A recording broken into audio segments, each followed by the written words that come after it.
Episode 77 here. Another week of the Jeff Tate Sports Podcast. Glad to be back. How are you guys doing?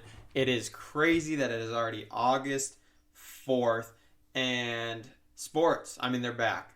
Pretty much most of the sports are back. Yes, some of them are coming to us in some very awkward ways and with a lot of hiccups, but they're back. They are slowly but surely getting back to normal. Obviously, this fall will be a whole new story with college sports coming back. We don't know how that looks, and the NFL. But the NBA returned last Thursday. A lot of the talk today will be about that and how excited I am and literally how much basketball I've watched in the last, 5 days now. And I want to talk Michigan State basketball. A lot of good news has been going on in Michigan State basketball. Some early entrants to the draft. News is a final for this team and some recruits. Tom Izzo's on fire, and I plan to get to that in this podcast. So please rate, review, subscribe to the podcast. Ratings are starting to go back up. Thank you very much. Maybe it was just people didn't like the college football previews podcast as much, but I'm glad to be back. I'm glad for your people to be listening, and hopefully you continue to enjoy because the podcast is not going to be stopped. I'm looking to get some guests on the podcast. It's kind of hard with everything going on right now to try and figure out some guests, but I'm hoping to possibly do that coming up soon. So without further ado, I want to get into the NBA restart. And like I mentioned, every day you're getting games until I believe August 14th, and then our play-in tournament will start, and then after the play-in tournament, you will get the actual playoffs. And a lot of good basketball has been played. Thursday night, we started off with a doubleheader. Pelicans Jazz. That was about two opposite halves, as you could see. The Pelicans started off really strong. Jazz came out and won the game. And then also you have Lakers Clippers, battle for the ages, and that has to be what the NBA Finals is or the Western Conference Finals. That I wish could be the NBA Finals because I think by far they're the two best teams in the NBA. But we saw a lot of things with these two teams. Really quickly, I want to get into the Lakers are talented. They have LeBron and AD. I'd say LeBron right now is kind of getting the feel for the game back. Doesn't really need to dominate because technically for the Lakers, these games don't matter. Last night against the Jazz, they won, and what that did is clinch them the Western Conference, the number one seed overall. So they don't really need to worry as much about them losing playoff position because they're going to be the number one seed. They're going to play the 8th seed, and that's how it's going to be. I've been extremely impressed with two guys, though, for the Lakers in these first few games. And it's maybe a bit of a surprise to people, but not the one guy to me as much, and that's Kyle Kuzma. People forget Kyle Kuzma was in the USA basketball camp going into this past season. There he hurt his foot. He was not able to participate in training camp, missed almost the first month to 2 months of the NBA season, so he didn't really get a training camp.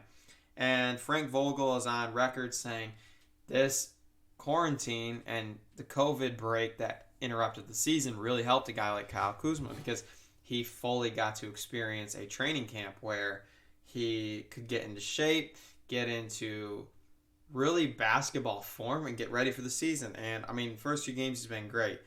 Against the Clippers, 16-7, and it just looked very impressive to me. I know 16-7 is not outstanding, but another 16-point performance on Saturday in their win against the Raptors, or their loss against the Raptors, my apologies. And last night, he had 9 points, but played 25 minutes and was in the closing lineup. If Kuzma can give the Lakers this, it's going to be really hard to beat the Lakers because, yes, the Lakers don't have Avery Bradley, which I think is a huge issue long-term in the playoffs because he's such a good defender, and they couldn't stop Kyle Lowry on Saturday. Last night, they had a tough time guarding Donovan Mitchell. I just think you're going to have to look at that, but not totally worried about that. But when you can close the game, JaVale McGee starts the game, but JaVale McGee is probably not going to close the game that much for the Lakers. And their closing lineup last night, AD, LeBron, you had Kuzma, Caruso, and Caldwell Pope. Danny Green didn't have a great game, didn't play the closing lineup. But that's a good lineup. Defensively, that's a solid lineup. And AD's AD, 42 points, last night. Just all in all, is dominating, and he should. Didn't have a good game Saturday night, but the Raptors on record are one of the best defensive teams in the NBA. Another guy I really liked for the Lakers is Dion Waiters. Saturday had 12 points, 3 rebounds. Thursday night against the Clippers, which was his first game in a long time, 11 points. He's really the guy the Lakers can bring in off the bench, and he can get them buckets. And that's something I would say before the season ended they did not have. Last night, Dion Waiters, 7 points. It's just these little things that is crazy because with Dion Waiters, we know he's talented. I mean, played with the Heat, played with the Cavs, put up numbers. But how would he work on a championship contending team? And I think he likes his role. I mean, he's going to go in and play probably between 15 and 25 minutes a game, and he's going to have the opportunity to score. And he's done that. He's taken advantage of that. So Lakers are 2-1 in their first 3 games. We won't see them for a few nights when they play the Oklahoma City Thunder. Most teams, if you guys haven't been paying attention, get like a day in between games, but then you're going to play a doubleheader or a back-to-back night game. Just that's kind of how they had to work the schedule in and everything. But some teams that have surprised me, I mean, the Houston Rockets are 2-0, and their 2 wins are against 2 teams that are very good in the Mavericks and the Milwaukee Bucks. I mean, it's the Milwaukee Bucks were the first team to lose on, Sunday night. They lost to the Rockets, and they're the first team in NBA history to score over 110 points, out-rebound the team they were playing, and hold the opponents under 40% shooting from the field. Yet the Rockets still won. Their tallest player is Robert Covington at 6'7", but him and PJ Tucker fight. Even James Harden, when he gets switched into the post, when he did numerous times against Giannis, he put up a fight. It's not easy guarding Giannis when you're James Harden. You're 6'4", 6'5". Speaking of James Harden, the guy's a bucket. It's just remarkable that he can get his own shot like that. And it's really setting up an interesting dynamic for these playoffs because as of right now, the Houston Rockets are in the 4th spot. They've jumped some teams with their recent performance. Probably not going to catch the Denver Nuggets, who are a game and a half above them. I don't like that, though, because Lakers and Rockets round 2, I think that's a tough matchup for the Lakers because of the shooting. I don't think the Lakers would lose to them, but I think that Rockets will get a few games off them. I still think Anthony Davis is unstoppable when you're in that series like that, and just my opinion, I don't think it's easy at all for them to stop them. So right now you have the Rockets at 4, Jazz at 5, Thunder at 6, and the Mavericks lost both games of the bubble so far. Not as surprising they lost to the Rockets in what was historically a crazy game. Like, when you think about a game like that and the amount of points that got put up, for those of you that did not watch the game on, what day was it? It would have been the day, Friday night. Friday night was one of their first, it was ESPN's doubleheader. That Rockets game was 153 to 149. They scored over 300 points in that game. That's crazy, but they've lost their first 2 games. They lost to the Suns. They lost to the Rockets. What do we make of that? I don't know. They're going to be in the playoffs. Like, that's not an issue, but you got to win games. And when you have Luka, KP, you have Tim Hardaway's look good, Trey Burke's look good, Seth Curry's look good. I'm surprised they've lost to the teams they have. Another team that is they're in the 8th spot right now, and I've mentioned if you're within 4 games of the 8th seed, you go to a play-in tournament format where the 8th team, if the 8th seed wins the first game, the series is over. But if the 9 seed wins, they have to win the next game and win 2 before the other team wins 1 to advance. And 8th seed right now is the Memphis Grizzlies, and they've lost 3 straight games. Yet they still have a 2-game lead. They were kind of awarded that by ending the season before COVID very strongly. They don't look bad. Like, Jaren Jackson's dominating, 33 in their opener, tight loss to the Trailblazers, lost on Sunday night to the Spurs, and lost a tight one last night to the Pelicans. It kind of makes you worry that I really want them to get in the playoffs. I really want to watch Jaren Jackson play in the playoffs, but I don't know what that's going to look like because the 10 through 14 seed or 10 through 13 teams actually 9 through 13 teams, are outstanding. The Trailblazers, Nurkic is back, is a phenomenal big. The Spurs actually surprising people. They're 2-1 in the bubble. They beat the Kings, they beat the Grizzlies, and they lost last night, a tight one to the 76ers. Pelicans are 1-2, didn't get off to a great start, but looked good last night when Zion actually played. And the Kings 0-2, and the Suns 2-0 actually. People are like, why are the Suns in the bubble? Well, the Suns are only half a game away from not being the worst team in the bubble. It's going to make for a gauntlet down the stretch here, just in terms of where teams are going to get seeded. I mean, right now, for those of you that don't know, there's 5 to 6 games every day. Like today, there's 6 games. Right now, the Bucks and Nets are playing. You have the Mavericks Kings in a little bit, Phoenix against the Clippers, Magic Pacers, Celtics Heat, Rockets Trailblazers. Like, it's actually like a sports fan's heaven right now. Like, especially like me and being a college kid, I'm not working right now, so I'm at home. I just get to watch all these games, and it's great basketball. And it doesn't I don't think the level of basketball dropped as much as people anticipated. And I don't know if that's just because people were like, well, they had all this time off and they're not going to be able to look good. Well, they look good, so I don't know. So with the NBA, you're going to have a lot of games each day, a lot of televised games. Like, they're all televised, and be very interested to see how this end of the season plans out. The good thing about this is going to continue into October, so you'll hear a lot about it on the podcast. So I really quickly want to get to On This Day in Sports History, and today we actually are in the baseball realm of sports facts.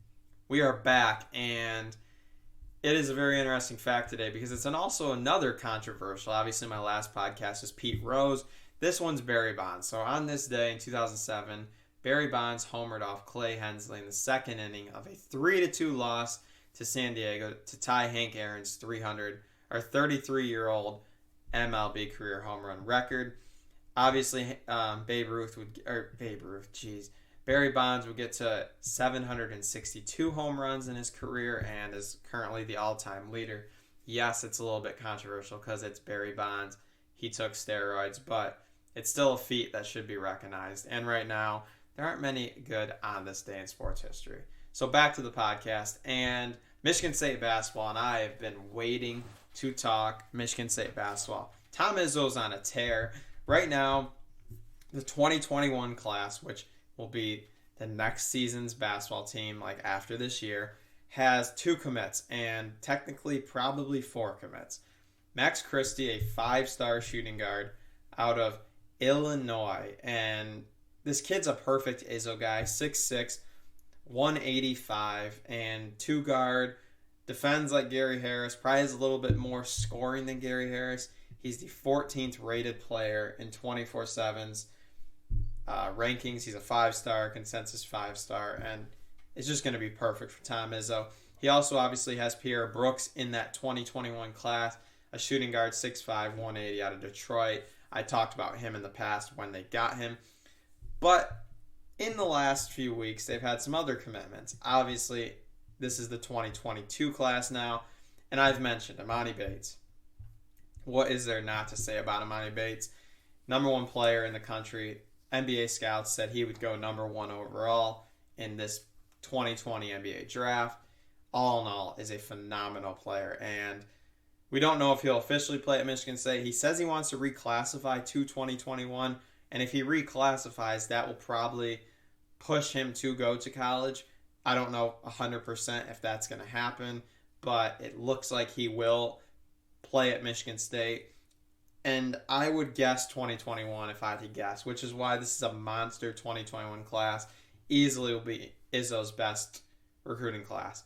And then last week, he continued the span of 3 5-stars in a month by getting 2022 center from Canada, Enoch Boake.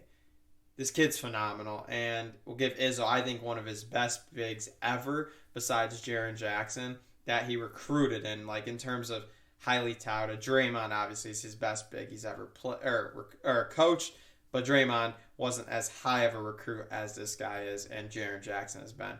He's a consensus 5-star in 24/7 Sports, 18th overall player, number 1 player out of Canada, and he is also heavily linked with reclassifying to 2021. So what that means for Michigan State is if they can get a class that features Max Christie, Amani Bates, Pierre Brooks, Enoch Boakye, and they're heavily linked with point guard from Detroit, Jaden Atkins, who actually is playing with Amani Bates this year at the Ypsilanti Prep Academy. That is remarkable. That is 3 5-stars and 2 high 4-stars. Pierre Brooks is in the 60s, and I believe Jaden Atkins is in the 60s as well. Tom Izzo is the best quarantine recruiter ever. I know it's kind of funny to say that, but he 100% is. I mean, we've never had a quarantine like this, and he's got 3 5-stars where no one else has got even close to that. It will present an interesting scholarship distribution facts that year. So you only get a certain amount of scholarships on a team each year. I'm hoping everyone knows that you get, I believe, between 12 and 13 scholarships each year, and that can vary.